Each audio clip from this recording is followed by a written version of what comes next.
دکتۆرە، ئایا فرەکیسی هێلکەدان چییە؟ فرەکیسی هێلکەدان بریتە لە تێکچوونی هۆرمۆن لەو ئافرەتانە لە تەمەنێکی دیاریکراوە بە تایبەت پاش دەستپێکردنی سووڕی مانگانە.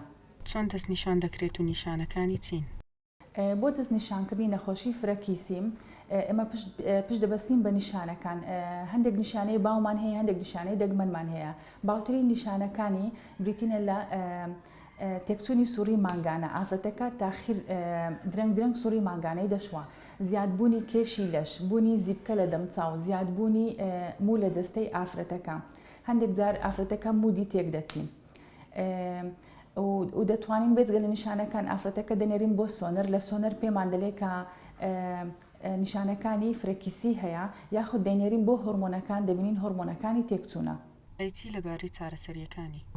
چارەسەرکردنی فرەکیسی هێلکەدان گۆڕینی شێوازی ژیانی ئافرەتەکە. مەبەستمان لە گۆڕینی شێوازی ژیانی خواردنی تەندروست، وەرزشکردن، هەندێک جار پەنا دەبین بۆ بەکارهێنانی دەرمان و ئەگەر بێت و نەخۆشەکە ئیسیفادە نەکە لە هەندێک حاڵەتدا ئەگەر ببێتە هۆی نەزۆچی ئێمە دەتوانین ناوبینی نازوور ئەنجام بدەین. میهرەبانی، دڵسۆزی و لێزانی.